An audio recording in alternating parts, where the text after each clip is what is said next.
কোন জিনিসটাকে আপনি জ্ঞান বলে চিহ্নিত করবেন আর কোন জিনিসটা জ্ঞানের মধ্যে পড়বে না, জ্ঞানের সংজ্ঞাটাকে ঠিক করবে। জ্ঞানের একটা সীমানা আছে, সেই সীমানাটাকে ঠিক করবে। জ্ঞান নিয়ে কি সংঘাত হয় কিনা? হয়, জ্ঞান নিয়েও সংঘাত হয়। এবং এই লড়াইটা চোখে দেখা যায় না, কিন্তু এই লড়াইটা অনেক গুরুত্বপূর্ণ। এবং এই লড়াইয়ে যে জিতে তার আসলেই অনেক ক্ষমতা তৈরি হয়। মানে তারা কি ধরনের বাংলাদেশ চায় বা তারা এই ভূখণ্ডের জন্য কি ধরনের ভবিষ্যৎ চায় আর আপনি কি ধরনের ভবিষ্যৎ চান, আমার মতে এই দুটো আসলে মেলে না। তো যদি না মেলে তাহলে আপনি আপোষ করবেন কেমনে? না মেলে আপনি ডায়ালগ করবেন কেমনে? আচ্ছা, আর যদি ডায়ালগ না হয় তাহলে অপশনটা কি? একটা অপশন বললাম ডায়ালগ, আরেকটা কি? একটা হলো ডমিনেশন, নিয়ন্ত্রণ করা, আধিপত্য করা। এবং এটাই এখন ওরা করতেছে। ওরা আমাদের উপর পিওর অ্যান্ড সিম্পল আধিপত্য করতেছে। বাট আপনি যদি আলটিমেটলি এটাকে চেঞ্জ করতে চান তাহলে আপনার খালি সংস্কার নিয়ে চিন্তা করলে হবে না, আপনারও বুঝতে হবে যে এটা সলিউশন হলো ওদেরকে ডমিনেট করা। এটা সলিউশন হলো সে আপনার উপর আধিপত্য কায়েম করছে। আপনি যদি দীর্ঘমেয়াদী সমাধান চান, আপনাকে এই জিনিসটা ভেঙে ফেলে আপনার হক আদায় করতে হবে। সেটা যে কোনো মিনসে আপনার জরুরি, সেটা আপনার সব করতে হবে। এটা কিভাবে হবে? মানে কেউ যখন আপনার হক দিতে চায় না, আপনি তার কাছ থেকে হক নিবেন, সে আপনার উপর চাপাই দিচ্ছে, আপনি সুন্দর করে বললেন, সে শুনল না, এখন আপনি কি করবেন বলেন? চলে যাবেন? আচ্ছা, হক দরকার নেই, আবার কি করবেন? এটা হলো ডমিনেশন। এই জিনিসটা লাগবে। সো সে যদি না থামে, সে যদি না শোনে, তাহলে তাকে বাধ্য করতে হবে। সিম্পল, দুনিয়ার নিয়ম এটা। আপনি অনেক সুন্দর সুন্দর কথা বলতে পারেন, বাট দুনিয়ার নিয়ম হলো এটা আমাদের মাথায় রাখতে করবে একটু অন্য জায়গা থেকে। সেটা হলো জ্ঞান, শিক্ষা এবং ক্ষমতা, এটার একটা সম্পর্ক আছে। এই সম্পর্কটা কি এবং এটা কিভাবে আমাদের সমাজে, আমাদের রাষ্ট্রে ফাংশন করে, কাজ করে, এই বিষয়টা নিয়ে আমি কিছু আলোচনা করার চেষ্টা করবো। এবং এখানে বারবার ওই কথাটা ঘুরে ঘুরে আসবে যে নলেজ, সমাজে মানুষ কি শিখবে এটা যে নিয়ন্ত্রণ করতে পারে তার হাতে অনেক। আজকের আলোচনার বিষয়বস্তু হলো যে শিক্ষা ব্যবস্থায় সাম্রাজ্যবাদ, কিন্তু আমি আলাপটা করবো একটু অন্য জায়গা থেকে। সেটা হলো জ্ঞান, শিক্ষা এবং ক্ষমতা, এটার একটা সম্পর্ক আছে। এই সম্পর্কটা কি এবং এটা কিভাবে আমাদের সমাজে, আমাদের রাষ্ট্রে ফাংশন করে, কাজ করে, এই বিষয়টা নিয়ে আমি কিছু আলোচনা করার চেষ্টা করবো। এবং এখানে বারবার ওই কথাটা ঘুরে ঘুরে আসবে যে নলেজ ইজ পাওয়ার। ঠিক আছে? বাট একটু তাত্ত্বিক কথা হচ্ছে, আমি আপনাদের জন্য প্রথমে সহজ কিছু কথা বলি। আমরা একটা কুইজ করি, শিক্ষা নিয়ে যেহেতু আলোচনা, আমি কিছু কুইজ আপনাদের জিজ্ঞেস করি, আপনারা দেখি পারেন কিনা। মনে করেন, মানে প্র্যাকটিক্যাল একটু আলোচনা থাক শিক্ষার ক্ষেত্রে। ধরেন, আমাকে অ্যান্সার দেন, পৃথিবীর সবচেয়ে উঁচু পর্বতচূড়া এটার নাম কি? Mount Everest. মাউন্ট এভারেস্ট কখন আবিষ্কার হয়েছে? আচ্ছা, পারেনি। আচ্ছা, ঠিক আছে। আচ্ছা, আমেরিকা মহাদেশ কে আবিষ্কার করছে? কলম্বাস। কখন? পারেন নাই। আচ্ছা, ভারতে আসা সমুদ্রপথ এটা কে আবিষ্কার করছে? Vasco da Gama. কখন আবিষ্কার করছে? আচ্ছা, এটা পারছেন না। অস্ট্রেলিয়া কে আবিষ্কার করছে? একজনও নাই? James cook. আচ্ছা, আপনাদের তো বিসিএস এর প্রসপেক্ট ভালো না তেমন একটা। আচ্ছা, ঠিক আছে। এই যে আমি প্রশ্ন করলাম, আপনারা প্রশ্নের উত্তর দিলেন বা ভাবলেন, পারেননি অনেক উত্তর অবশ্য, কিন্তু এই প্রশ্নগুলো নিয়ে আবার একটু ভাবেন। এই প্রশ্নগুলোর মধ্যে একটা সমস্যা আছে। এই সমস্যাটা আপনারা চিন্তা করেন না। এখানে একটা ফ্রেমিং এর প্রবলেম আছে। আমি আপনাকে দেখাচ্ছি ফ্রেমিংটা। এই প্রশ্নগুলো এমনভাবে তৈরি যেখানে আপনি ধরে নিচ্ছেন একটা নির্দিষ্ট অংশ, মানে একটা নির্দিষ্ট পক্ষ আছে যারা এই জিনিসপত্রগুলো আবিষ্কার করছে। এটার মধ্যে একটা প্রবলেম আছে। দেখেন, আমি বললাম মাউন্ট এভারেস্ট কে আবিষ্কার করছে, কখন আবিষ্কার হয়েছে? সরি, হ্যাঁ, আমি এই প্রশ্নটা জিজ্ঞেস করছিলাম যে কখন আবিষ্কার হয়েছে। এটা হলো 1856 সালে। একটা ব্রিটিশ সার্ভেয়ার ছিল, তার নাম হলো অ্যান্ড্রু ওয়াং। সে 1856 সালে সার্ভে করতেছিল ভারত উপমহাদেশ, এবং সে দেখলো যে এটা সবচেয়ে উঁচু পর্বতচূড়া, এবং সে এটার একটা নাম দিল। আচ্ছা, এর আগে এভারেস্ট ছিল না? ওই এলাকার যারা মানুষজন, নেপালের মানুষ, তিব্বতের মানুষ, তারা এভারেস্টকে চিনতো না? তাহলে সে আবিষ্কার করলো কেমন? আচ্ছা, এই জিনিসটা দেখেন যে যেহেতু ব্রিটিশরা তখন প্রথম দেখছে, ব্রিটিশরা এর আগে পর্যন্ত দেখেন নাই, ইউরোপিয়ানরা এর আগে পর্যন্ত দেখে নাই, কিন্তু সাধারণ মানুষ তো দেখছে, নেপালের মানুষ দেখছে, তিব্বতের মানুষ দেখছে, উপমহাদেশের মানুষ দেখছে, তারা দেখা এটা আবিষ্কার হয় নাই। ব্রিটিশরা যখন দেখলো তখন এটা আবিষ্কার হয়েছে। ঠিক আছে, এটা একটা ব্যাপার। আরেকটা বিষয় দেখেন, এটা নাম দেওয়া হলো মাউন্ট এভারেস্ট। এই এভারেস্টকে একটা লোক ছিল, ব্রিটিশ সার্ভেয়ার, সেও সার্ভেয়ার, তার নাম হলো জর্জ এভারেস্ট। এই লোকের নামে মাউন্ট এভারেস্টের নাম দেওয়া হলো, অথচ এই লোক জীবনে এভারেস্ট দেখেই নাই, তার নামে দেওয়া হলো, এবং আজ পর্যন্ত আমরা এই নামটা ব্যবহার করতেছি। অথচ তিব্বতের মানুষরা এবং নেপালের মানুষদের এটার জন্য আলাদা একটা নাম ছিল। নেপালের মানুষদের নামটা ছিল সাগরমাথা, তার একটা নাম তো সাগরমাথা। তিব্বতের একটা নাম আছে, নামটা কঠিন তাই আমি বলতেছি না, আপনারা খুঁজে নেন। আচ্ছা, তো এতদিন ধরে যারা এখানে হাজার হাজার বছর ধরে আছে, তারা যে নাম দিছে সেই নাম কিন্তু আমরা গ্রহণ করি নাই। নাম গ্রহণ করা হয়েছে কাদের? ব্রিটিশদেরটা। আচ্ছা, এরকম আরো উদাহরণ দেখেন। কলম্বাস আমেরিকা আবিষ্কার করছে নাকি 1496 সালে? এর আগে আমেরিকা ছিল না? ছিল, লক্ষ লক্ষ মানুষ ছিল সেখানে, লক্ষ লক্ষ না, মিলিয়ন্স, কোটি কোটি মানুষ ছিল ওখানে। সভ্যতা ছিল, ইনকা সভ্যতা ছিল, আজটেক সভ্যতা ছিল, কোটি কোটি মানুষের সেখানে বসবাস। কিন্তু ইউরোপিয়ানরা যখন সেখানে গেল তখন আমেরিকা আবিষ্কার হয়েছে, আগ পর্যন্ত আবিষ্কার ছিল না, এরকম একটা ব্যাপার। আচ্ছা, আরেকটা দেখেন, ভাস্কো দা গামা ভারতে আসার সমুদ্রপথ আবিষ্কার করছে। এর আগ পর্যন্ত ভারত লুকানো ছিল, কেউ দেখে নাই না। এই সমুদ্রপথ আরবরা, পার্সিয়ানরা এবং ভারতীয় মার্চেন্টরা, বণিকরা শত শত বছর বা আরো বেশি ব্যবহার করছে। ভাস্কো দা গামা হলো প্রথম ইউরোপিয়ান যে এটা ইউজ করছে, কিন্তু আমরা বলতেছি সে এটা আবিষ্কার করছে, সে কিন্তু এটা আবিষ্কার করে নাই। অস্ট্রেলিয়া জেমস কুক আবিষ্কার করছে, আপনারা যারা বিসিএস দিবেন মনে রাখেন 1770 সালে। এটাও কিন্তু আবিষ্কার না, তখনও অলরেডি অস্ট্রেলিয়াতে লক্ষ লক্ষ মানুষ বসবাস করে। যেহেতু ইউরোপিয়ানরা প্রথম সেখানে গেল, তাই তখন অস্ট্রেলিয়া আবিষ্কার হলো। ঠিক আছে, অর্থাৎ তারা আসলে কি করছে? তারা প্রথম ইউরোপিয়ান যারা এই কাজটা করছে, কিন্তু এটাকে প্রেজেন্ট করা হয় কি তারা মানব জাতির মধ্যে প্রথম যারা এই কাজটা করছে। অর্থাৎ ইউরোপ যখন কোনো কিছু একটা করে তখন এটা মানব জাতির মধ্যে প্রথম হয়ে যায়। ইউরোপের যেটা অবস্থান এটা মানব জাতির জন্য অবস্থান। এইটা হলো এই ফ্রেমিংটার প্রবলেম। ঠিক আছে, যদি ইউরোপ না জানে তাহলে সেটা বাস্তব না, যদি ইউরোপ না দেখে তাহলে এটা আবিষ্কার হয় নাই, যদি ইউরোপ নাম না দেয় তাহলে আগের কোনো নাম নাই। যদি ইউরোপ যখন কোনো জিনিসকে ইউরোপ জানে, যখন কোনো জিনিসকে ইউরোপ দেখে তখন ওটা জ্ঞান হয়ে ওঠে, তার আগ পর্যন্ত এটা জ্ঞান না। ইউরোপ জানার আগে কোটি কোটি মানুষ জানে, আমেরিকায় কোটি কোটি মানুষ ছিল, ভারতবর্ষে ব্যবসা হয়ে আসছে হাজার হাজার, মানে শত শত হাজার হাজার বছর ব্যবসা হয়ে আসছে, ডাজন্ট ম্যাটার। ইউরোপ যেহেতু জানে না, এটা জ্ঞান না। সো ইউরোপ হলো মানদণ্ড, ওয়েস্ট, দ্য ওয়েস্ট হলো মাপকাঠি, ক্রাইটেরিয়ান, যেটা দিয়ে আপনি রিয়ালিটিকে এবং জ্ঞানকে বিচার করেন। এটা হলো বায়াস, এটাকে নাম আছে, এটা হলো ইউরোসেন্ট্রিক বায়াস বলা হয় বা ইউরোসেন্ট্রিজম বলা হয়। আমি বলি এটা হলো ফিরিঙ্গি কেন্দ্রিকতা। এটার আরেকটা এক্সাম্পল দিই, আমার কাছে স্লাইড থাকলে আমি দেখাতে পারতাম। সেটা হলো, আপনারা ম্যাপ দেখেন না, বিশ্ব মানচিত্র, এখনকার যতগুলো বিশ্ব মানচিত্র আছে এটা একটা নির্দিষ্ট ফরম্যাটে তৈরি করা হয়, এটাকে বলা হয় মার্কেটের প্রজেকশন। মার্কেটার 1569 সালে একজন ইটালিয়ান ন্যাভিগেটর ছিলেন, উনি একটা ম্যাপ তৈরি করছিলেন ওয়ার্ল্ডের, তার নাম হলো গেরডাউস মার্কেটার। এটার আদলেই বর্তমানের অধিকাংশ ম্যাপ তৈরি করা হয়। এখন এই ম্যাপগুলো যদি আপনারা খেয়াল করেন বা আপনাদের কাছে মোবাইল থাকলে এখন চেক করতে পারেন, দেখবেন ইউরোপ এবং উত্তর আমেরিকাকে, নর্থ আমেরিকাকে বড় করে দেখানো হয়, আফ্রিকা, ল্যাটিন আমেরিকা, এশিয়া ছোট করে দেখানো হয়। এবং আপনারা চেক করবেন গ্রিনল্যান্ডের সাইজ ওই মানচিত্রে আর আফ্রিকার সাইজ কাছাকাছি, অথচ গ্রিনল্যান্ডের আয়তন কত জানেন কেউ? লাইক 2 মিলিয়ন স্কোয়ার কিলোমিটারের মতো। আফ্রিকার কত? 30 মিলিয়ন স্কোয়ার কিলোমিটার, 15 গুণ। ম্যাপ খুলে দেখবেন গ্রিনল্যান্ড এবং আফ্রিকার সাইজ কাছাকাছি ধরনের। ঠিক আছে, এটা কেন? এটা ওই বায়াসের একটা এক্সাম্পল। এটা কিন্তু শুধুমাত্র ম্যাপের ইস্যু না, এটা একটা দৃষ্টিভঙ্গির ব্যাপার, যে পৃথিবীর কেন্দ্র হলো ইউরোপ, ইউরোপ গুরুত্বপূর্ণ তাই ইউরোপ বড়, আর বাকি যে জায়গাগুলো আছে ল্যাটিন আমেরিকা, এশিয়া, অন্যান্য জায়গা, আফ্রিকা, এগুলো যেগুলো আছে এগুলো যেহেতু এতটা গুরুত্বপূর্ণ না, তাহলে এগুলো ছোট দেখালেও সমস্যা না। ঠিক আছে, এটার আপনি অনেক প্র্যাগমেটিক লজিক শুনবেন, বাট এই বিষয়টা সেখানে আছে। এবং এটা কিন্তু বিকল্প আছে, মার্কেটের প্রজেকশন যেটা, এটার বাইরে গল অ্যান্ড পিটার্স প্রজেকশন আরেকটা ধরন আছে ম্যাপ তৈরি করার, কিন্তু এটা কিন্তু আমরা ইউজ করি না। ঠিক আছে, তো আমি এই যে উদাহরণগুলো দিলাম, এটার কারণটা কি? এটার কারণটা হলো এই ব্যাপারগুলো আমাদেরকে বর্তমান বিশ্বের একটা বাস্তবতা দেখায়।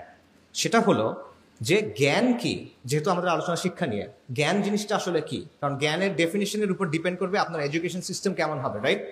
সো জ্ঞান কি, এই জিনিসটা যখন আমরা ডিফাইন করতেছি, যখন আমরা চিন্তা করতেছি, আমরা ইউরোপিয়ানদের যে ফ্রেমওয়ার্ক সেটার ভেতরেই চিন্তা করতেছি, ইউরোসেন্ট্রিক যে ফ্রেমওয়ার্ক সেটার ভেতরেই চিন্তা করতেছি। ইউরোপ যেটা ঠিক করে সেটাই জ্ঞান, ইউরোপ যেভাবে ঠিক করে সেটাই জ্ঞান, সেটাই সবাইকে শিখতে হবে, সেটাই সবাইকে মানতে হবে। এবং ইউরোপ হলো সূচনা বিন্দু, সবকিছুর অরিজিনাল পয়েন্ট হলো ইউরোপ, ওইটার মতো করে আপনার করতে হবে। এটা আপনার অনেক কিছুকে প্রভাবিত করে, শুধুমাত্র এডুকেশন না, আপনার পলিটিক্সকে প্রভাবিত করে, আপনি ডেভেলপমেন্টের ব্যাপারে কীভাবে চিন্তা করেন সেটার ব্যাপারে প্রভাবিত করে, সমাজের ব্যাপারে এটা আপনাকে প্রভাবিত করে, আপনার চিন্তাকে। সো পশ্চিমা লেন্সটাকে বা পশ্চিমের যে দৃষ্টিভঙ্গি এটাকে যে সর্বজনীন হিসেবে দেখা, এটা এখানে দুইটা কাজ হয় আসলে। একটা হলো পশ্চিমের যে চিন্তা, পশ্চিমের যে অবস্থান, এটাকে আপনি ইউনিভার্সাল ধরতেছেন, এটা সর্বজনীন, বিনা প্রশ্নে এটা সত্য, সবার ক্ষেত্রে সব যুগে সত্য, এটা মনে করতেছেন। দ্বিতীয়ত, অন্য যে জ্ঞান আছে, অন্যদের যে জ্ঞান যারা পশ্চিমের না, তাদের জ্ঞানটাকে আপনি নাকচ করতেছেন বা তাচ্ছিল্য করতেছেন বা সরায় রাখতেছেন, অপ্রাসঙ্গিক করে রাখতেছেন। এই বিষয়টা এখানে হচ্ছে। এবং এই ব্যাপারটা, এটার মধ্যে একটা পাওয়ারের সম্পর্ক আছে। এই জন্যই আমি বলতেছিলাম যে আমার আলোচনাটা শিক্ষা, জ্ঞান এবং পাওয়ার, এটার সম্পর্কটা নিয়ে। জ্ঞান উৎপাদন করা, এই বিষয়টা নিরপেক্ষ না। এই যে তারা নাম দিচ্ছে, এটা নিরপেক্ষ না, এটা সবসময় কারো না কারো একটা এজেন্ডা, কারো না কারো একটা দৃষ্টিভঙ্গি সেটার মধ্যে মানে গেঁথে থাকে। এই বিষয়টা সবসময় জ্ঞানের মধ্যে থাকে। এবং যে জ্ঞান ঠিক করে, যে নামগুলা ঠিক করে, যে জ্ঞানের ডেফিনেশন দেয়, যে জ্ঞানের সীমানাটা ঠিক করে, সে অনেক বড় একটা পাওয়ার আপনার উপর এক্সারসাইজ করে। এইটা হলো নলেজ ইজ পাওয়ারের আরেকটা ব্যাখ্যা। আচ্ছা, তো এই কথাটা, এই বাস্তবতা আমাদের সমাজে আছে, আমাদের রাষ্ট্রে আছে, আমাদের নিজেদের দৃষ্টিভঙ্গির মধ্যেও এটা মিশে আছে। তো সেটা কিভাবে মিশে আছে ওই আলোচনায় যাচ্ছি, তার আগে সংক্ষেপে কয়েকটা কথা আরো বলি। এই কথাগুলো আমি আপনাদের কিছু প্রশ্ন করে করলাম, কিছু উদাহরণ দিলাম। আপনারা মনে করতে পারেন যে এটা আমি নিজে বানায় বানায় বলতেছি, এটা বানায় বানায় বলতেছি না, এটার লম্বা একাডেমিক আলাপ আছে, অনেক তত্ত্ব, অনেক রিসার্চ, অনেক আর্গুমেন্টস এখানে আছে। ওই যে সেটার ভেতরে ডিটেলে ঢোকার সুযোগ নাই এখন, আমাদের আলোচনার সময় কম, বাট স্টিল আমি অল্প করে খুবই বেসিক কিছু কথা আপনাদের বলি, যেটা আপনাদের বুঝতে সহজ করবে ইনশাল্লাহ। ধরেন আপনারা অনেকে এডওয়ার্ড সাইদের নাম শুনছেন, রাইট? অনেকে হয়তো বা শুনছেন। এডওয়ার্ড সাইদ গত শতাব্দীর একজন অন্যতম চিন্তাবিদ, প্রভাবশালী চিন্তাবিদ, কালচারাল ক্রিটিক। এবং তার খুব বিখ্যাত একটা বই আছে যেটার নাম হলো ওরিয়েন্টালিজম। আপনারা অনেকেই জানেন, 1978-এ বের হয়েছে।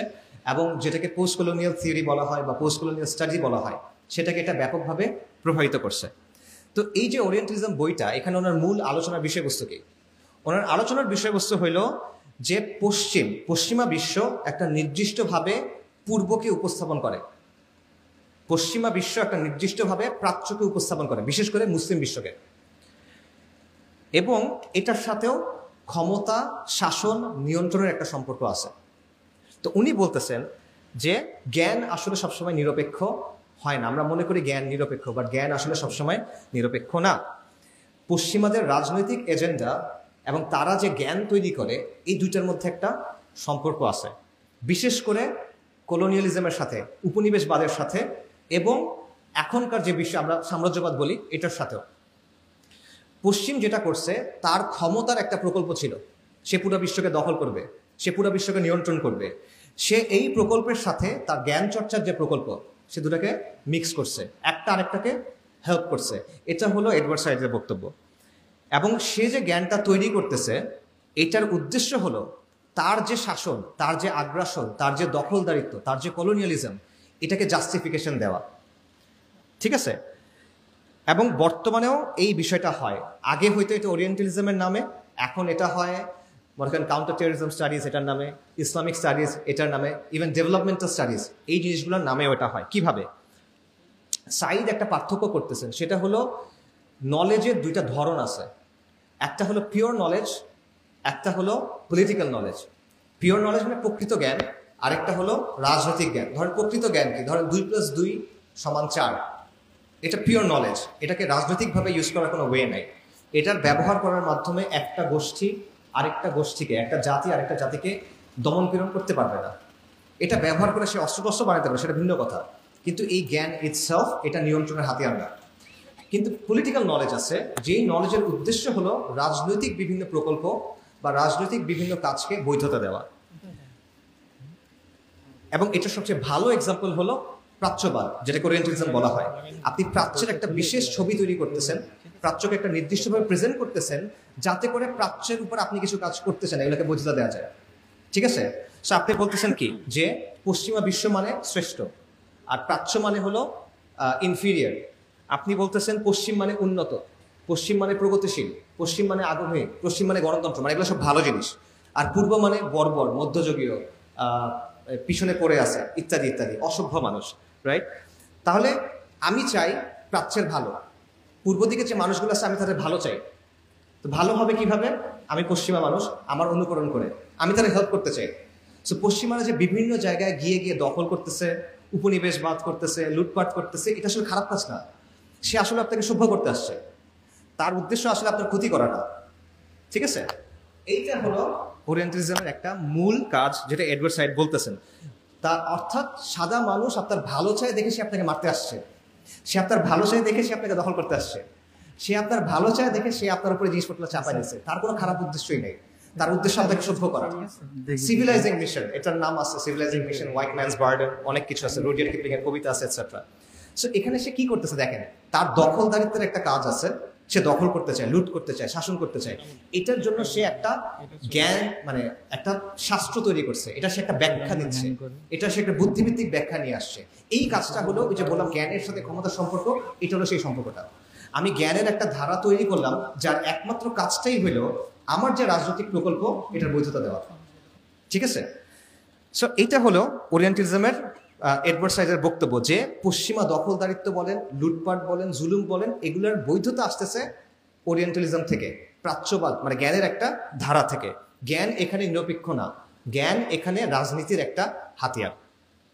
একই ধরনের কথা ফ্রেঞ্চ অনেক দার্শনিক আছে, মিশেল ফুকো এবং এরকম আরো অনেক আছে, তারাও একই ধরনের কথা বলছেন যে জ্ঞান আর ক্ষমতা আসলে আলাদা না। যার হাতে ক্ষমতা আছে সে ঠিক করে যে কোন জ্ঞানটা গ্রহণ করা যাবে, কোন জ্ঞানটা গ্রহণ করা যাবে না, কোনটা আসলে জ্ঞান, কোনটা আসলে জ্ঞান না। এখানে আমি আরেকজন লোকের কথা বলে শেষ করবো, সেটা হলো ডক্টর ওয়াইল হাল্লাক। ওয়াইল হাল্লাক হলো ইসলামিক স্টাডিজের বর্তমান বিশ্বের সবচেয়ে মানে ফরমোস্ট এক্সপার্টদের একজন। তো ওনার বক্তব্য হলো যে এডওয়ার্ড সাইড এই কথাটা বলতেছেন শুধুমাত্র ওরিয়েন্টালিজমের ক্ষেত্রে, অর্থাৎ পশ্চিমা বিশ্ব যখন পূর্বের বিশ্বকে নিয়ে স্টাডি করে তখন এখানে তার একটা রাজনৈতিক প্রকল্প থাকে। এটা হলো এডওয়ার্ড সাইডের কথার একটা সিম্পলিফাইড ভার্সন। ওয়াইল হাল্লাক বলতেছেন যে এটা শুধুমাত্র প্রাচ্যবেদ মানে ওরিয়েন্টালিজমের ক্ষেত্রে না, এটা অন্য আরো অনেক জায়গায়ও আছে। এটা সোশ্যাল সায়েন্স যে ব্যাপারটাকে আমরা বলি, হিউম্যানিটিজের আন্ডারে যে সাবজেক্টগুলো আছে, এই প্রত্যেকটার মধ্যে এই ব্যাপারগুলো আছে। এই প্রত্যেকটার মধ্যে আপনি এমন কিছু বিষয় মানুষের কাছে সর্বজনীন, প্রশ্নাতীত, সন্দেহের ঊর্ধ্বে হিসেবে তুলে ধরতেছেন, যেগুলো আসলে পশ্চিমের রাজনৈতিক যে প্রকল্প সেটার সাথে যুক্ত। যেমন আপনারা কিছু জিনিস জানেন, যেমন ধরেন মানবাধিকার, যেমন ধরেন গণতন্ত্র, যেমন নারী অধিকার, এগুলো একটা ফ্রেম কিন্তু ওয়েস্টের কাছে আছে। যে ফ্রেমটা নিয়ে এসে সে আপনার দেশে আক্রমণ করা বলেন, আপনার দেশে এইড দেওয়া বলেন, আপনার দেশে হস্তক্ষেপ করা বলেন, এগুলাকে সে জাস্টিফাই করে। ঠিক আছে, সো আগে যেটা হতো, জ্ঞানের উদ্দেশ্য ছিল পশ্চিমা কলোনিয়ালিজমকে বৈধতা দেওয়া, এখন উদ্দেশ্য হলো আমেরিকান লিবারেল সেকুলার যে প্রজেক্ট সেটাকে বৈধতা দেওয়া। সো এই ধরনের অনেক চিন্তা, ওয়াইল হাল্লাকের বাইরে আপনি ডি কলোনিয়াল যারা থিঙ্কার আছে তারা অনেকেই এই ধরনের আরো অনেক আলোচনা করছে, আপনারা সেটা দেখতে পারেন। এটার মূল কথা হলো যে যখন আপনি শুধুমাত্র পশ্চিমের যে দৃষ্টিভঙ্গি, তাদের যে জ্ঞানের সংজ্ঞা, তাদের যে জ্ঞানের সীমানা, এটাকে যদি আপনি চূড়ান্ত হিসেবে গ্রহণ করে নেন, তাহলে আপনি অলরেডি অন্য সবগুলোকে নাকচ করতেছেন এবং আপনি তার নিয়ন্ত্রণের ভিতরে ঢুকে গেছেন। এটা হলো রিয়ালিটি। যে কোনো নিয়ন্ত্রণের প্রক্রিয়া আলটিমেটলি চিন্তা থেকে শুরু হয়, এবং যে কোনো প্রতিরোধের প্রক্রিয়া আলটিমেটলি চিন্তা থেকে শুরু হয়। ঠিক আছে, সো এটা হলো বাস্তবতা। তো আমাদের বর্তমানের সাথে এটা সম্পর্ক কি? আমি অনেক তত্ত্ব বলছি, বর্তমানের সাথে সম্পর্ক কি? আমাদের পুরা দেশের, আমাদের রাষ্ট্রে, আমাদের শাসন ব্যবস্থায়, আমাদের শিক্ষা ব্যবস্থায়, আমাদের সমাজ ও সংস্কৃতিতে দুইটা শক্ত বায়াস আছে, যেটা আপনারা দেখবেন। একটা হলো পশ্চিমা বায়াসটা, আরেকটা হলো কলকাতা কেন্দ্রিক একটা বায়াস। ঠিক আছে, আমি আপনাদের এক্সাম্পল দিই, আপনারা মিলান। ধরেন আমাদের ইতিহাসের বইগুলোতে সুলতানি আমলের যে শাসন বা আওরঙ্গজেব, এই টাইপের শাসকদের কিভাবে দেখা হয়? দখলদার, দাঙ্গাবাজ, তাই না? আর হিন্দু যে শাসক আছে, বৌদ্ধ যে শাসক আছে, তাদের কিভাবে দেখা হয়? এটা হলো আমাদের গৌরবের সময়। এটা হলো কলকাতা কেন্দ্রিক বায়াসের একটা এক্সাম্পল। আরেকটা দেখেন, আমাদের সমাজ বইগুলোতে কলকাতার নবজাগরণ, যেটা হলো হিন্দু সমাজের ভেতরে একটা সংস্কার মুভমেন্ট, সেটা নিয়ে 4-5 পৃষ্ঠা লম্বা আলোচনা। আর আপনি মুসলিম সমাজের মধ্যে যে সংস্কার আন্দোলন আছে তাদের নিয়ে আলোচনা দেখেন, 1 প্যারা 2 প্যারা। এটা আমি নিজে খুঁজে দেখছি, 23 সালে, ওই 24 সালের শুরুতে আমরা এগুলো খুঁজে দেখছিলাম। হাজি শরীয়তুল্লাহ, ফরাইজি আন্দোলন, তিতুমির,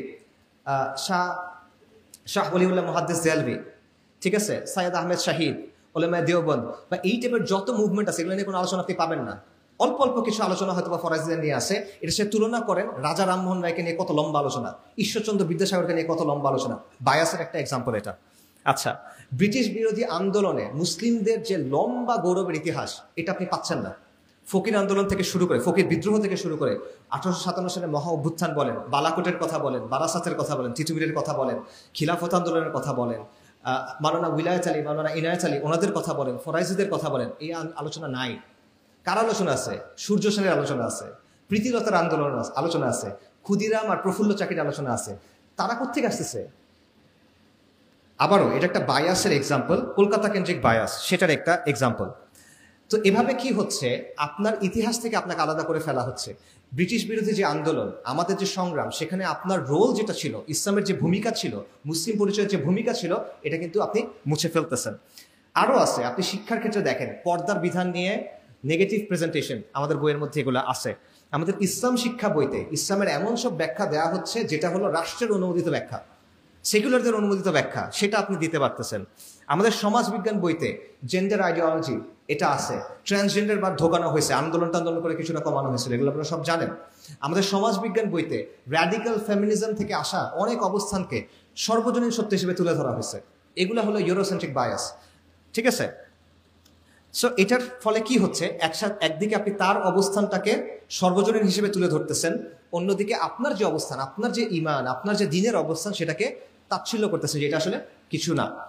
আরও দেখেন, আমাদের এখানে লালমনিরহাটে 69 হিজরির একটা মসজিদ আছে, আমি এটা অনেক জায়গায় আলোচনা করছি, সাহাবা মসজিদ। এইটার কথা আপনারা বইয়ে কিন্তু গুরুত্ব দিয়ে পাবেন না, আদৌ আছে কিনা জানি না আমি, যদি থাকেও গুরুত্ব দিয়ে নাই। অথচ এটা অত্যন্ত গুরুত্বপূর্ণ একটা বিষয়, কারণ এটার ফলে আপনার আত্মপরিচয়ের যে আলোচনা, আপনার ইতিহাসের যে আলোচনা, এটা পুরোটা চেঞ্জ হয়ে যায়। এই যে আমাদের দেশে বলে যে আমাদের দেশে বাংলার ইসলাম চলবে, আরবীয় ইসলাম চলবে না, 69 হিজরিতে এখানে ইসলাম আসছে, ওটা কোন ইসলাম আসছে? 69 হিজরি মানে কারবালার 8 বছর পর।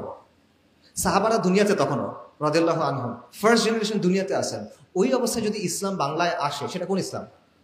কিন্তু আপনি যেহেতু এটা সরাই ফেলছেন, আপনি এখন বলতে পারতেছেন আমাদের আরবের ইসলাম লাগবে, আরবের ইসলাম হলে হবে না, বাংলার ইসলাম লাগবে। আপনি বলতে পারতেছেন আরবের ইসলাম এখানে আসে নাই, পারস্য ঘুরে একটা ইসলাম এখানে আসছে, ওই ইসলাম আমাদের গ্রহণ করতে হবে। তো এই কথাটা আনলে ওই পুরো কথাটা কিন্তু ভেঙে যায়। বাঙালি মুসলিমের পরিচয় নিয়ে যে আলোচনা আছে, পুরাটা আপনি ভেঙে দিতে পারেন, কিন্তু সেটা কিন্তু এখানে আসতেছে না। আমাদের এখানে যে অলিয়া উলিয়ারা আসছিলেন, বাবা আদম শহীদ বলেন, শাহ মাকদুম বলেন, শাহ জালাল বলেন, এরকম অনেকজন আসছেন না, তাদের আলোচনা কিন্তু আপনার বইয়ে নাই। তাদের আলোচনা যেহেতু আপনার বইয়ে নাই, আপনার আত্মপরিচয়ের মধ্যে ওই কথাগুলো নাই। সো এই সবগুলা কি করতেছে, আপনি নিজেকে নিয়ে কিভাবে চিন্তা করেন, এটাকে প্রভাবিত করতেছে না? আপনার পরিচয় নিয়ে আপনি কিভাবে চিন্তা করেন, এটাকে প্রভাবিত করতেছে না? আপনি ইতিহাস নিয়ে কিভাবে চিন্তা করেন, এটাকে প্রভাবিত করতেছে। আপনি ভবিষ্যৎ নিয়ে কিভাবে চিন্তা করেন, সেটাকে প্রভাবিত করতেছে, এবং এটা আমাদের সমাজ ও সংস্কৃতিকে প্রভাবিত করতেছে। ফর এক্সাম্পল, এডওয়ার্ড সাইদের একটা কথা ছিল যে পশ্চিমারা কি করছে, পূর্ব দিকের যারা মানুষ, তাদের একটা ক্যারিকেচার তৈরি করছে। ক্যারিকেচার বুঝেন তো, মানে সে আসলে যেমন সেভাবে আপনি তাকে দেখান না, আপনি তার একটা বিকৃত রূপ দেখান, যেটাকে অ্যাটাক করা সহজ, রাইট? এই জিনিসটা বাংলাদেশে মানে হুবহু সেকুলার প্রগতিশীলরা করে, হুজুরদের ব্যাপারে, এই আপনাদের ব্যাপারে, হুজুরদের ব্যাপারে, মুসলিম পরিচয়ের ব্যাপারে। দশকের পর দশক নাটক, সিনেমা, মিডিয়াতে আপনারা দেখছেন যে দাড়ি টুপিওয়ালা মানুষ মানে এটা নেতিবাচক জিনিস, হুজুর মানে হলো নারী লোভী, হুজুর মানে প্রতারক, হুজুরের বউ নির্যাতিত, হুজুরের বউকে মুক্ত করতে হবে। কে মুক্ত করবে? সেকুলার প্রগতিশীলরা গিয়ে তাকে মুক্ত করবে। আমাদের কালচার যেগুলো হিন্দুদের কাছ থেকে আসছে বা বৌদ্ধদের কাছ থেকে আসছে, ফানুস উড়ানো থেকে শুরু করে মঙ্গল শোভাযাত্রা টাইপের যত জিনিসপত্র আছে, সব বাঙালি সংস্কৃতি, টিপ থেকে শুরু করে সব বাঙালি সংস্কৃতি। আর যখনই ইসলামের কোনো কিছু আসে, যেই ইসলাম 69 হিজরি থেকে এখানে আসে 1400 বছর ধরে, তখন ওটা হলো বাইরের জিনিস, ঠিক আছে? একটা বায়াস, ক্লিয়ার বায়াস আপনি এখানে দেখবেন। সো এইরকম অনেকগুলো ব্যাপার আছে, অন্যান্য জায়গায় আমি আলোচনা করছি, এখানে আর বললাম না। এই সবগুলো কিন্তু হচ্ছে কেন? কারণ আমাদের সমাজের শিক্ষা, আমাদের সমাজের জ্ঞান, আমাদের সমাজের চিন্তা দুইটা লেন্সের ভেতর দিয়ে আসতেছে। একটা হলো ইউরোসেন্ট্রিক বায়াস, আর একটা হলো কলকাতা সেন্ট্রিক একটা বায়াস। আচ্ছা, সো এইটা হলো নলেজ ইজ পাওয়ারের আরেকটা রিয়ালিটি, যে নলেজকে নিয়ন্ত্রণ করে, তারা এইভাবে সমাজকে, সংস্কৃতিকে, রাজনীতিকে নিয়ন্ত্রণ করতে পারে। এবং এই পাওয়ারটা বাংলাদেশে কারা এক্সারসাইজ করে? বাংলাদেশের যারা সেকুলার প্রগতিশীল গোষ্ঠী, যারা সংখ্যায় অনেক কম, তারা এই পাওয়ারটা হাতে রাখে। এই যে দেখেন অনেকগুলো সংস্কার কমিশন হয়েছে না, এই সংস্কার কমিশনগুলোর ভেতরে কারা আছে? এই সেকুলার প্রগতিশীল গোষ্ঠী, এরাই আছে। এরা দেশের মানুষের প্রতিনিধিত্ব করে না, কিন্তু তারা ঠিক করতেছে সংস্কার কিরকম হবে। আমরা শিক্ষা নিয়ে আলাপ করতেছি, শিক্ষার সংস্কার ব্যাপারটা একটা পলিসি রিলেটেড আলোচনা, রাইট? পলিসি কি হবে সেটা নিয়ে আলোচনা। তো ওই টেবিলে আপনি তো যেতেই পারতেছেন না, আপনাকে ওই টেবিলে তারা ঢুকতেই দিবে না। ওই টেবিলে তারা এনে বসাচ্ছে কাদেরকে? সেকুলার লিবারাল কিছু মানুষজনকে, তারাই ঠিক করতেছে। অর্থাৎ আপনি যে সংস্কার করবেন ওই সুযোগটা আপনাকে দেওয়া হচ্ছে না, অতটুক পর্যন্ত আপনি যেতে পারবেন না। এই রিয়ালিটিগুলো আছে। আপনি কোনো জায়গায় ধরুন প্রোগ্রাম করতে পারবেন না, কথা বলতে পারবেন না, এই রিয়ালিটিগুলো ওখানে আছে। এবং এটা হচ্ছে এই পাওয়ারটার কারণে। এবং এই পাওয়ারটার ব্যাপারটা এমন যে এটা সেকুলাররা যদিও বানাইছে, আমরা এটা গ্রহণ করে নিয়েছি। এই কারণে অনেক মানুষ যারা মুসলিম, অনেক মানুষ যারা ইসলামের পক্ষে কাজ করার কথা বলে, তারাও এই ফ্রেমের ভেতর দিয়ে চিন্তা করে যে অমুককে আসতে দেওয়া যাবে না, তমুককে আসতে দেওয়া যাবে না, ওই কথা বলা যাবে না, ওই কাজটা করা যাবে না, কারণ ভারত রাগ করবে, কারণ আমেরিকা এই কাজটা করতে দিবে না, সো আমরা এটা করতে দিব না। তারা নিজে একবারে এই কাজটা করতেছে। অর্থাৎ চিন্তার মধ্যে এই প্রভাবটা পড়ে গেছে, ইভেন যারা মুসলিম পরিচয়কে ওন করে বা ইসলামের জন্য কাজ করার কথা বলে। এইটা হলো পাওয়ার, নলেজ ইজ পাওয়ারের রিয়ালিটি হলো এইটা। সো এইটা কেন হয়েছে আমি সংক্ষেপে শেষ করি, বেশি সময় যেহেতু নাই। এটার অনেকগুলো কারণ আছে। এটার একটা কারণ হলো কলোনিয়ালিজম। উইলিয়াম অ্যাডামস নামে একজন স্কটিশ মিশনারি এবং শিক্ষা নিয়ে কাজ করা ব্যক্তি ছিলেন। উনি বলতেছেন যে ইংরেজরা এখানে আক্রমণ করার আগে বাংলায় 80,000 শিক্ষা প্রতিষ্ঠান ছিল এবং প্রতি 400 মানুষের জন্য একটা মাদ্রাসা ছিল। ইংরেজরা এসে এগুলো সবগুলো ধ্বংস করছে। মুসলিমদের অনেকগুলো সামাজিক প্রতিষ্ঠান ছিল যেগুলো ওয়াকফের ভিত্তিতে চলতো, ওয়াকফের ভিত্তিতে চলতো, মদদে মাআশ ছিল, জায়গিরদার ছিল, এরকম ব্যাপার ছিল, যেগুলো বেসিক্যালি মাদ্রাসা, মক্তব, খানকা, মুসাফিরখানা, এরকম অনেকগুলো জিনিসকে ফান্ড করতো। ইংরেজরা এই প্রত্যেকটা জিনিস ভেঙে দিছে, আইন করে, দখল করে সব নিয়ে নিছে। যার ফলে যেটা হয়েছে, ওই যে সামাজিক একটা ইকোসিস্টেম ছিল ওটা পুরোপুরিভাবে কোলাপস করছে। তারপর ইংরেজরা রাষ্ট্র শাসনের প্রশাসনিক ভাষা চেঞ্জ করে দিছে হুট করে। একদিকে এগুলো সব ভেঙে দিছে, আরেকদিকে চেঞ্জ করে বলছে আগে ফার্সি ছিল, এখন ইংরেজিতে এই কাজগুলো করতে হবে। কিন্তু মুসলিমদের তো এখন সুযোগই নাই। মুসলিম মধ্যবিত্ত ক্লাসটা নষ্ট হয়ে গেছে। মানে কয়েক দশকের মধ্যে মুসলিম মধ্যবিত্ত ক্লাসটা নিশ্চিহ্ন হয়ে গেছে। তারা আর পারতেছে না বাচ্চাদেরকে স্কুলে পাঠাতে, মানে শিক্ষা প্রতিষ্ঠানে পাঠাতে। এই জিনিসটাও এখানে হয়েছে। সো এটা হলো জাস্ট একটা এক্সাম্পল। আরেকটা জিনিস হলো, পশ্চিমাদের একটা দৃষ্টিভঙ্গি আছে শিক্ষার ব্যাপারে, এটাকে এপিস্টেমিক রেসিজম বলে, জ্ঞানতাত্ত্বিক বর্ণবাদ। মানে যেটা আমি বললাম, ওরা যেটা বুঝছে এটাই জ্ঞান, এটার বাইরে আর কিছু নাই। আপনারা ম্যাকওয়ালির কথা শুনছেন হয়তোবা, ভারতের যে শিক্ষা ব্যবস্থা, এটার ফাদার বলতে পারেন তাকে। এই লোকের একটা কথা আছে যে ইউরোপের একটা ভালো লাইব্রেরির একটা তাকে বা একটা ভালো লাইব্রেরির একটা শেলফে যেই পরিমাণ বই আছে এবং সেখানে যে জ্ঞান আছে, পুরা ভারত এবং পুরা আরবের জ্ঞান সেটা সমান না। ঠিক আছে, আবারও শোনেন, ইউরোপের একটা লাইব্রেরির একটা সাইডে যে জ্ঞান আছে, পুরা আরব এবং পুরা ভারতের জ্ঞান এটা সমান না। এটা হলো সহজ ভাষায় এপিস্টেমিক রেসিজম, যেটা তারা বুঝছে এটাই ঠিক, বাকিদেরটা গোনার টাইম নেই, এটা কোনো মূল্য নাই, সহজ কথা। এই দৃষ্টিভঙ্গিটা আমাদের মধ্যে আছে, আমাদের সমাজের মধ্যে এই দৃষ্টিভঙ্গি তৈরি হয়েছে। কিভাবে হয়েছে? কারণ ওরা নিজেদের একটা শিক্ষা ব্যবস্থা তৈরি করছে, ওরা তো শোষণ করে। কলোনিয়ালরা কি করছে, ইংরেজরা কি করছে, 200 বছর ধরে শোষণ করছে, লুটপাট করছে। লুটপাট করার জন্য কিন্তু একটা সিস্টেম লাগে। বাংলাদেশে যখন এলোমেলো লুটপাট হইতেছে, এখন যখন ঝামেলা, হাসিনার সময় মনে করেন সিস্টেমেটিক চাঁদাবাজ ছিল, মানে একজনের চাঁদা দিতে হইতো, এখন মনে করেন 7 জনের চাঁদা দিতে হয়, ঝামেলা। কিন্তু তো লুটপাট করতেও কিন্তু প্রপার সিস্টেম লাগে। এই সিস্টেমের জন্য কি লাগে? কেরানি লাগে।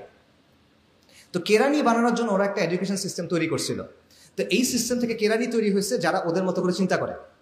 কেরানি মানে বিসিএস দিছে যারা, মানে জিতো যারা, আপনারা এখন নেগেটিভভাবে নিতে পারেন, বাট পয়েন্টটা কিন্তু আমলাতন্ত্র, যেটা ইংরেজদের বানানো আমলাতন্ত্র, এটা সিম্পলি তাদের যে শাসনযন্ত্র, যেটার মূল কাজ ছিল শোষণ করা, এটাকে প্রপারলি রান করানোর জন্য তৈরি হয়েছে।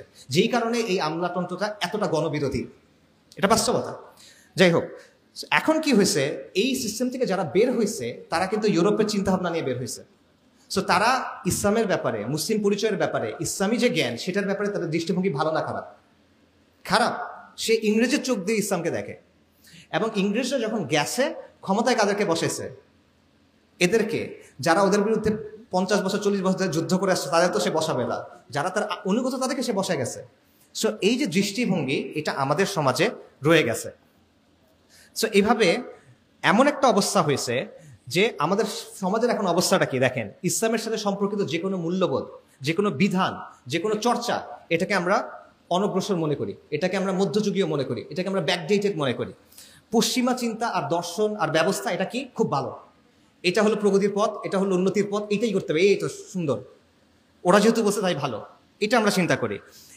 এবং আমরা চিন্তা করি যে ইসলাম লিমিটেড একটা জায়গা আছে, আপনার ব্যক্তিগত জীবনে আপনি এটা পালন করবেন, এর বাইরে যদি এটা আপনি আনতে চান, যে আনতে চাইবে এই লোক সমস্যা, একে দমন করতে হবে, উগ্রবাদী, রাইট, তাকে আটকায় ফেলতে হবে আপনার। সো এইটা হলো আপনার আত্মপরিচয় এবং আপনার আত্মবিশ্বাস, এটাকে সে সম্পূর্ণভাবে ধ্বংস করে দিচ্ছে। আপনি পরিপূর্ণভাবে তার মতো করে চিন্তা করতেছেন অলমোস্ট। এবং আমরা নিজেরা এখন ইসলামের অনেক বিষয়কে সন্দেহের চোখে দেখি, আমরা নিজেরা আমাদের দিন নিয়ে হীনমন্যতায় ভুগি, এবং আমরা পশ্চিমা কাঠামোর বাইরে গিয়ে চিন্তা করতে ভয় পাই। এইটার কারণ হলো এই জ্ঞানতাত্ত্বিক বিষয়টা, ঠিক আছে? আচ্ছা, সো এইভাবে এই পুরা ব্যাপারটা, জ্ঞানের ব্যাপারে এই দৃষ্টিভঙ্গি আমাদের সমাজ, শাসন সবকিছুকে নিয়ন্ত্রণ করতেছে।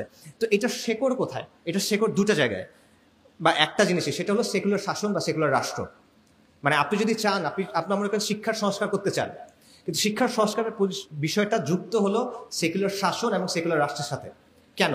দেখেন, সেকুলার শাসন আমাদের এখানে চাপায় দেওয়া হয়েছে, এটা কিন্তু মানে ন্যাচারালি এখানে তৈরি হয় না, ফিরিঙ্গিরা এসে এটা আমাদের উপর চাপায় দিছে, এবং এটা তাদেরকে বল প্রয়োগের মাধ্যমে টিকায় রাখতে হয়। ইসলাম কোনোদিন সেকুলার ব্যবস্থা মেনে নিবে না, সেকুলার ব্যবস্থা কোনোদিন ইসলামকে মেনে নিবে না, দুইটার মধ্যে সংঘাত অনিবার্য। তো সে কি করবে? সে এটাকে সবসময় নিয়ন্ত্রণ করার চেষ্টা করবে। এবং নর্মালি সেকুলারিজমের কাজই এটা, যে সে ধর্মকে নিয়ন্ত্রণ করার চেষ্টা করে। ইসলামের ক্ষেত্রে এই চেষ্টাটা বেশি, কারণ অন্য সব ধর্ম সেকুলারিজমের সাথে মিলে নিজেকে চেঞ্জ করে নিছে। খ্রিস্ট ধর্মের কথা চিন্তা করেন, ইহুদি ধর্মের কথা চিন্তা করেন, তারা এটা করছে, কিন্তু ইসলাম এটা করতেছে না। ইসলাম এখনো বলতেছে যে চূড়ান্ত কর্তৃত্ব কার? আল মালিকুল মুলক, আল্লাহর। সো সে যেহেতু এটা মানতেছে না, তার প্রতি আমার বেশি ফোকাস করতে হবে, তার প্রতি আমার বেশি চাপ দিতে হবে। এই জিনিসটা তারা করতেছে। এই কারণে সেকুলার ব্যবস্থা কন্টিনিউয়াসলি এটা চেষ্টা করতে থাকবে সে যেন সমাজে ইসলামের প্রভাবটা কি করতে পারে? নিয়ন্ত্রণ করতে পারে। এটা সে কন্টিনিউয়াসলি চেষ্টা করতে থাকবে, এবং যতদিন ইসলামের এই স্বকীয়তাটা থেকে যাবে, সেকুলার ব্যবস্থা কিন্তু নিশ্চিন্ত ফিল করবে না। তার মধ্যে একটা অনুভূতি থাকবে যে এদিক থেকে আমার বিপদ হবে, এই জিনিসটাকে আমার থামাতে হবে, এই চিন্তাটা তার অলওয়েজ থাকবে। এই জন্য সে কি করবে? সে পাবলিক স্ফিয়ারে ইসলামের যে প্রভাব, এটাকে সে কমানোর চেষ্টা করবে। সে ইসলামের রাজনৈতিক যে চেতনা বা সামগ্রিক যে চেতনা, এটাকে ভেঙে ফেলার চেষ্টা করবে, এবং সে মুসলিমদের চেষ্টা করবে মুসলিমরা যেন আদর্শিকভাবে সেকুলার কাঠামোকে গ্রহণ করে নেয়। সো এই কারণে শিক্ষা এবং জ্ঞান নিয়ে যে বিষয়টা, এটা সরাসরি সেকুলার শাসনের সাথে জড়িত। এবং আবারও এটা অন্য একটা ভাবে চিন্তা করতে পারে, সেটা হলো আধুনিক যে শাসন, এটা দুইটা দিক আছে। একটা হলো রাষ্ট্রের বল প্রয়োগের ক্ষমতা, একটা হলো রাষ্ট্রের মানুষের চিন্তাকে নিয়ন্ত্রণ করার ক্ষমতা। একটা হলো শক্তি প্রয়োগ, একটা হলো সম্মতি উৎপাদন। শক্তি প্রয়োগ কিভাবে হয়? আর্মি, পুলিশ, বিচার বিভাগ, র্যাব, ট্যাব, এই যেগুলো আছে, এদের কাজ কি? আপনাকে পিটায় সোজা রাখা, রাইট? সহজ ভাষায় এটার কাজ এটা। কিন্তু এর বাইরে কিছু জিনিস আছে যেটার কাজ হলো আপনার চিন্তাটা একটা লাইনের মধ্যে রাখা। আপনি যদি বাইরে গিয়ে চিন্তা না করেন, বরং আপনি এটাকে ভালো বলে মেনে নেন, এটা সে করাইতে চায়। কারণ স্রেফ অস্ত্রের জোরে আপনি দীর্ঘমেয়াদে কোনো শাসন টিকে রাখতে পারবেন না। কন্টিনিউয়াসলি মেরে কেটে এটা করা যায় না। মানুষের চিন্তাটাকে যদি আপনি নিয়ন্ত্রণ করতে পারেন, মানুষ যদি একবার মনে করে যে না ঠিক আছে, এটা খারাপ কি, ভালো তো, এটার জন্য আমরা গ্যাঞ্জামে কেন যাব, তখন কিন্তু আপনি এটা পারবেন। সো এই জিনিসটা এখানে খুব গুরুত্বপূর্ণ, এবং আদর্শিক কিছু ব্যাপার রাষ্ট্রের জন্য ইউজ করে যাতে করে সে সমাজকে, সমাজের মানুষের চিন্তাকে নিয়ন্ত্রণ করতে পারে। এবং এটার জন্য কি কি ইউজ করে? সে এখানে ইউজ করে মিডিয়া, সে এখানে ইউজ করে বিভিন্ন প্রতিষ্ঠান এবং সংস্কৃতি, এবং সে ইউজ করে শিক্ষা ব্যবস্থা। সে শিক্ষা ব্যবস্থার মধ্য দিয়ে আপনাকে কিছু জিনিসপত্র ছোটকাল থেকে বুঝায় দেয়, মগজ ধোলাই করে সহজ ভাষায়, যাতে করে আপনি এটার বিরোধিতা না করেন, যাতে করে আপনি এটাকে প্রশ্ন না করেন, যাতে করে আপনি মনে করেন যে না, এই জিনিসটা আমার জন্য ভালো।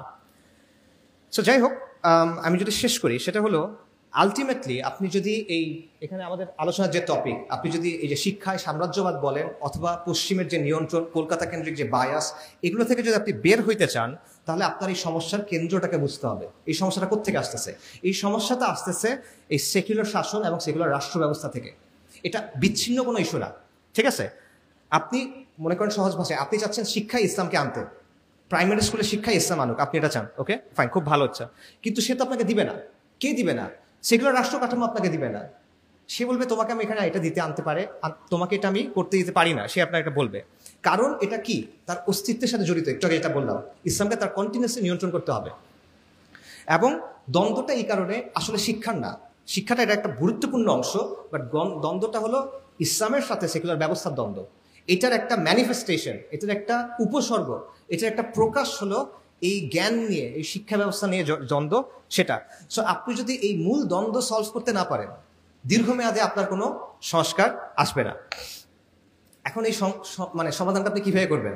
দেখেন, আমাদের সমাজে যতগুলো তর্ক আছে, তার বেশিরভাগ তর্ক আপনি দেখবেন এই ইউরোসেন্ট্রিক যে বায়াস, অর্থাৎ পশ্চিমা লেন্স দিয়ে দেখা, এটার সাথে জড়িত, এবং ইসলাম আর সেকুলার ব্যবস্থার যে দ্বন্দ্ব সেটার সাথে জড়িত। আমি আপনাদের একটা সহজ এক্সাম্পল দিই। এখন অনেক আলোচনা হচ্ছে নারী কমিশন নিয়ে, নারী কমিশনের কিছু বক্তব্য, এটা নিয়ে উলামায়ে কেরাম এবং ইসলামপ্রিয় জনতা, সাধারণ মানুষও এটার বিরুদ্ধে সবাই কথা বলতেছে, রাইট? আচ্ছা, এখানে তর্কগুলো আসলে কেন হচ্ছে বলেন তো? নারী কমিশন অধিকারের ব্যাপারে কিছু অবস্থানকে ধ্রুব সত্য মনে করে। নারীর অধিকারের ব্যাপারে তারা কিছু অবস্থান আছে যেগুলোকে তারা ধ্রুব সত্য মনে করে, এবং তারা মনে করে সমাজ এবং শাসন এগুলো অনুযায়ী চলা উচিত। এটাই তো অবস্থান। এইটার ভিত্তিতে তারা কিছু পলিসি সাজেশন তৈরি করছে যে আপনার আইনগুলো এভাবে বদলান, আপনার রাষ্ট্রকে এভাবে সংস্কার করেন, এটাই তো। আর আপনি এটা বিরোধিতা করতেছেন কেন? আপনি বলতেছেন এটা ইসলামের সাথে সাংঘর্ষিক, এটা আমাদের আমাদের দিন, আমাদের তেহজিব তামাদ্দুন এটার সাথে সাংঘর্ষিক, এটা আমাদের পরিচয়ের সাথে সাংঘর্ষিক, এটাই তো। তা আলটিমেটলি তর্কটা হলো, সেগুলো আপনাকে কি বলবে যে তুমি যে বিরোধিতা করতেছো এটা তো আসতেছে ইসলাম থেকে, তুমি কোরআনের কারণে বিরোধিতা করতেছো, তুমি সুন্নাহর কারণে বিরোধিতা করতেছো, তুমি তোমার বিশ্বাসের কারণে বিরোধিতা করতেছো। এই বিশ্বাস তো আমরা মানি না। এটা টকশোতে আলোচনা হয়েছে, আপনারা হয়তো দেখছেন যে ইসলাম মানে না, যে ইসলাম পালন করতে চায় না, তার জন্য তো একটা সলিউশন দিতে হবে। আপনি সবার উপর ইসলামের সলিউশন চাপাই দিতে পারবেন না, রাইট? এটা তাদের কথা। আচ্ছা, এখন কি করতে হবে তাহলে? আমাদেরকে ইসলামের সমাধান দেওয়া যাবে না, আমাদের একটা সর্বজনীন সমাধান দিতে হবে, এমন সমাধান যেটা সবার জন্য প্রযোজ্য, রাইট? এটা তারা বলে। আর সর্বজনীন সমাধান কোনটা? যেটা সেকুলার সমাধান, সেটা। তো এই প্রশ্নের উত্তর কি? এই প্রশ্নের উত্তর দিতে গিয়ে আমরা আটকায় যাই, আমরা অনেকে আটকায় যাই, বাট প্রশ্নের উত্তরটা আসলে খুব সোজা। চিন্তা করেন, তারা যেই বিষয়গুলোকে সঠিক মনে করতেছে, তারা যে বিষয়গুলোকে কাম্য মনে করতেছে, এই মনে করার পেছনে ভিত্তিটা কি? এটা কোত্থেকে আসতেছে? আপনি যখন বলেন যে আমি মনে করি 5 ওয়াক্ত সালাত আদায় করা উচিত, কথার কথা, আপনি বলতেছেন এটা ভিত্তি কি? কোরআন থেকে আসতেছে। পরিবারের পিতা হলো দায়িত্বশীল, এটা কোত্থেকে আসতেছে? নবী সাল্লাল্লাহু আলাইহি ওয়াসাল্লাম হাদিস থেকে আসতেছে, তাই তো? আচ্ছা, আপনার ভিত্তিটা আপনি জানেন, তার ভিত্তিটা কি? সে যখন বলে, তারা মানবাধিকারের কথা যখন বলে, তার ভিত্তি হলো আন্তর্জাতিক মানবাধিকারের যে আলোচনা, যেটা কে তৈরি করছে? জাতিসংঘ, পশ্চিমারা তৈরি করছে, সেখান থেকে আসতেছে। সে বলতেছে প্রগতির কথা, প্রগতি ভালো, এই জিনিসটা প্রগতির সাথে, আপনাদেরটা প্রগতির সাথে মেলে না, আমাদেরটা প্রগতির সাথে মেলে, এই কথাটা সে বলতেছে। প্রগতির ধারণা সে কোত্থেকে আনতেছে? সেটা আনতেছে পশ্চিম থেকে।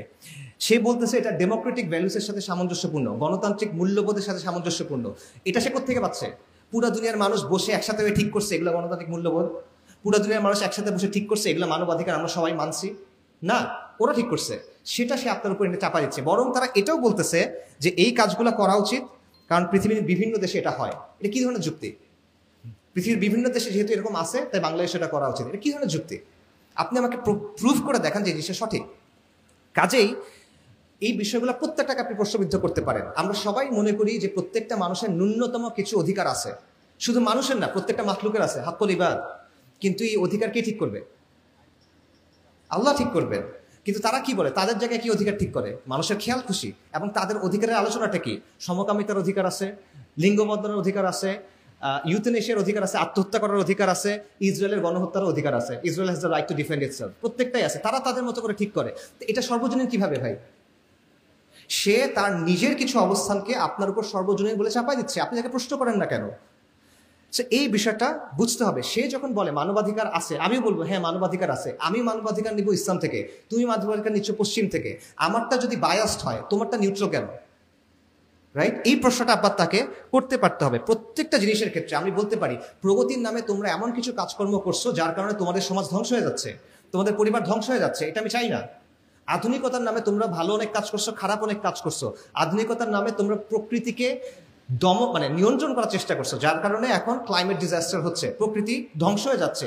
লিটারেলি যে জায়গাটায় আমরা থাকি তোমরা সেটা নষ্ট করে ফেলছো। তাহলে এটা পুরোপুরি ভালো কেমনে হয়? আমি মনে করি না এটা ভালো।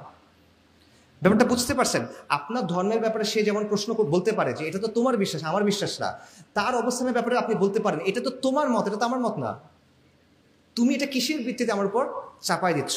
সো এই বিষয়টা বুঝতে হবে। আপনার অবস্থান যেমন বায়াসড, যদি আপনি বলেন বায়াসড, তার অবস্থানও আলটিমেটলি বায়াসড। সে যে কাজটা করছে সেটা হলো তার নিজের অবস্থানটাকে সে নিরপেক্ষ বলছে। মনে করেন আপনি সালিশ করবেন, সালিশের মধ্যে যে সালিশ হয় তার কিন্তু নিরপেক্ষ হইতে হয়, রাইট? কিন্তু সে যদি আসলে একটা পার্টি হয়, তার নিজের এখানে একটা স্বার্থ আছে, কিন্তু সে সবাইকে বুঝাইছে সে নিরপেক্ষ, তখন কিন্তু সে সালিশে জিতছে, সে যেটা চায় এটাই হয়। তো এই বিষয়টা বোঝা খুব জরুরি। পশ্চিমারা এবং সেকুলাররা এক্স্যাক্টলি এই কাজটাই করছে। তারা আপনার অবস্থানটাকে বলছে বায়াসড, তাদের যে বিশ্বাস যেই বিশ্বাসের ভিত্তি হলো মানুষের খেয়াল খুশি, এটাকে তারা বলতেছে সর্বজনীন। এই কাজটা তারা করতেছে। সো যাই হোক, যদি আমরা শেষ করি, সেটা হলো আপনার একটা বিশ্বাস কাঠামো আছে, তার একটা বিশ্বাস কাঠামো আছে। আপনার বিশ্বাস কাঠামোর দিক থেকে আপনি এক ধরনের শিক্ষা চান, এক ধরনের সমাজ চান। তার বিশ্বাস কাঠামোর দিক থেকে সে এক ধরনের বিশ্বাস চায়, এক ধরনের সমাজ চায়, এবং দুটা মিলতেছে না, দুটার মধ্যে সংঘাতের মতো একটা অবস্থা। এখানে কোনো নিরপেক্ষ অবস্থান নাই। এটা ভুলেও মনে করবেন না যে সেকুলার অবস্থান নিরপেক্ষ অবস্থান। দুনিয়াতে কোনো নিরপেক্ষ অবস্থা হয় না। আপনি এটা, কেউ যদি এসে বলে আমি বেদের শাসন চান, আপনি বুঝেন এটা নিরপেক্ষ না। কেউ এসে বলে বাইবেলের শাসন চাই, আপনি বুঝেন নিরপেক্ষ না। ত্রিপিটকের শাসন চাই, নিরপেক্ষ না। কিন্তু কেউ এসে যখন বলে আমি XYZ মতবাদের শাসন চাই, তখন আপনি মনে করেন নিরপেক্ষ। এটা আমাদের ভুল। কোনো নিরপেক্ষ অবস্থা দুনিয়াতে নাই। প্রত্যেকটা অবস্থান, এটার পেছনে কোনো না কোনো বিশ্বাস থাকে। এটা দর্শনে অনেক পুরনো একটা আলাপ, এটার নাম হলো এপিস্টেমিক রিগ্রেস। এটাতে আর ঢুকতেছি না। নিরপেক্ষ কোনো অবস্থান নাই, এটা হয় না, সম্ভব না। এখন দেখেন, সমাজের একটা অংশ এটা চায়, একটা অংশ এটা চায়। এটা সমাধান কিভাবে হবে? আমরা যে সমাধানের কথা বলি কিভাবে হবে, এটা দুইটা ওয়ে আছে। একটা হলো ডায়ালগ, আলোচনা করা। সেকুলাররা আসলো, যারা ইসলামের পক্ষে তারা আসলো, আমরা বললাম যে সামগ্রিক কিছু স্বার্থ আছে সমাজের সামগ্রিক কিছু কল্যাণ আছে, এগুলোর দিকে তাকায় আসেন আমরা আলোচনা করি, আপোষ রফা করি। কিছু জায়গায় আপনি ছাড় দেন, কিছু জায়গায় আমি ছাড় দিই, কথার কথা। এরকম একটা সমাধান হতে পারে। কিন্তু আমার মতে এটা জীবনেও হবে না। কেন হবে না? কারণ সেকুলাররা এটা চায় না। তারা জমিদারি চায়, তারা একচ্ছত্র আধিপত্য চায়, এবং তারা যেহেতু শক্তিশালী এখন, তারা এটা করতে আগ্রহী না। তারা মনে করে যে সে আপনাকে পিষে ফেলতে পারবে, সে আপনাকে সরাই দিতে পারবে। এটা হলো একটা বিষয়। আর 2 নম্বর বিষয় হলো, আসলে তাদের সাথে শেয়ার্ড স্বার্থ আমাদের আছে কিনা, কোনো কল্যাণের ব্যাপারে, কোনো একটা ভবিষ্যতের ব্যাপারে আমরা একমত হতে পারতেছি কিনা, এটা নিয়েও আমি আসলে শিওর না।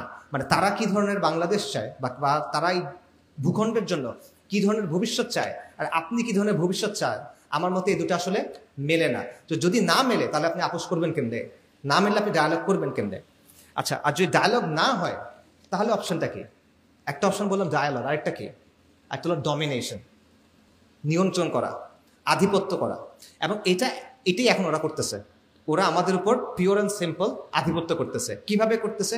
রাষ্ট্রযন্ত্রের মাধ্যমে, প্রতিষ্ঠানের মাধ্যমে, কালচারাল হেজেমনির মাধ্যমে, এবং ফোর্সের মাধ্যমে, লিটারাল শক্তি প্রয়োগের মাধ্যমে তারা আপনাকে নিয়ন্ত্রণ করতেছে। এবং এটা তারা পাইছে কিভাবে? কারণ ব্রিটিশদের রাষ্ট্রযন্ত্রটা তারা পাইছে। ব্রিটিশরা তো কি করছিল? আমাদেরকে মেরে কেটে নিয়ন্ত্রণ প্রতিষ্ঠা করছিল। সেটাই তারা পেয়ে গেছে। পাশাপাশি তারা সাংস্কৃতিক এবং সামাজিক বিভিন্ন বয়ান বানাইছে, প্রতিষ্ঠানগুলোর উপর তাদেরই নিয়ন্ত্রণ ছিল। সেটার মাধ্যমে সে এখন এই ব্যাপারগুলো কন্ট্রোল করতেছে, আধিপত্য করতেছে। কাজেই আপনি যদি এটাকে কাউন্টার করতে চান, এটি আসলে মূল কথা, আপনি যদি এটাকে কাউন্টার করতে চান, হ্যাঁ ঠিক আছে, সংস্কারের অনেক আলোচনা আমাদের করতে হবে, কারণ কোনো সমাধান একদিনে আসে না। বাট আপনি যদি আলটিমেটলি এটাকে চেঞ্জ করতে চান, তাহলে আপনার খালি সংস্কার নিয়ে চিন্তা করলে হবে না। আপনারও বুঝতে হবে যে এটা সলিউশন হলো ওদেরকে ডমিনেট করা।